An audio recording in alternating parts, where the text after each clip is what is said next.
So நீங்கள் வந்து இப்போ ஒரு ஆடிட் போகிறீங்க.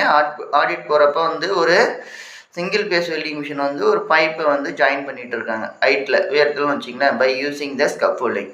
ஸோ அந்த ஹார்ட் ஒர்க்கில் அது சொல்ல அது ஹைட் ஒர்க்கும் கூட, ஏன்னா வந்து அது உயரத்தில் 1.8 மீட்டருக்கு மேலே வேலை செஞ்சுட்ருக்காங்க.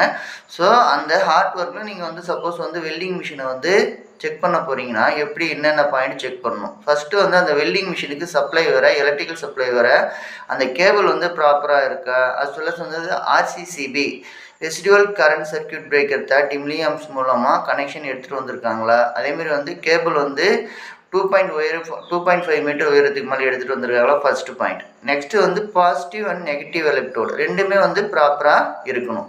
அதேமாதிரி வந்து வெல்டிங் அடிக்கிறதுக்கு முன்னாடி வெல்டிங்கில் வந்து நம்ம எப்பயுமே வந்து நெகட்டிவ் எலக்ட்ரோட as close as possible.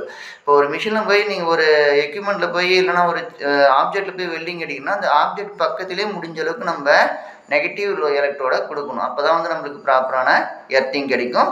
So அந்த பாசிட்டிவ் அண்ட் நெகட்டிவ் எலக்ட்ரோட பார்க்கணும். ஓகேங்களா. ரெண்டாவது வெல்டிங் மிஷினில் மிக முக்கியமானது விஆர்டி வோல்டேஜ் ரிடக்ஷன் டிவைஸ். இது எதுக்குன்னா நம்மளுடைய ஹியூமன் சேஃப்டிக்காக. சப்போஸ் வந்து வெல்டர்ஸ் வந்து திடீர்னு வெல்டிங் அடிச்சுட்டே இருப்பாங்க, திடீர்னு ஏதாவது பிரேக் எடுத்துகிட்டு போகிறப்ப வந்து பார்த்தீங்கன்னா வெல்டிங் மிஷின் ஆஃப் பண்ணாமல் போயிடுவாங்க.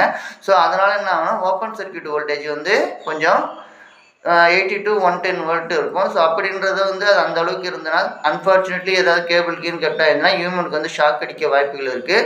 ஸோ அந்த ஓப்பன் சர்க்யூட் வோல்டேஜ் ரிடக்ஷன் பண்ணுறதுக்காக என்ன யூஸ் பண்ணுறாங்கன்னா விஆர்டி வோல்டேஜ் ரிடக்ஷன் டிவைஸ். அது மிக முக்கியமானது. அதேமாதிரி வந்து சிங்கிள் பேஸ் வெல்டிங் மிஷினுக்கு வந்து பாடி எர்த்திங் கொடுக்கணும்.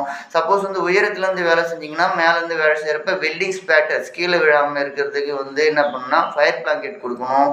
அஸ் வெல் அஸ் வந்து கீழே வந்து கம்பஸ்டபிள் மெட்டீரியல் வந்து ரிமூவ் பண்ணிருக்கலாம்னு பார்க்கணும். அஸ் வெல் அஸ் வந்து அந்த ஏரியா ஃபுல்லாக வந்து barricade signages hard work in progress அதேமாதிரி கொடுத்துருக்காங்களான்னு பார்க்கணும்.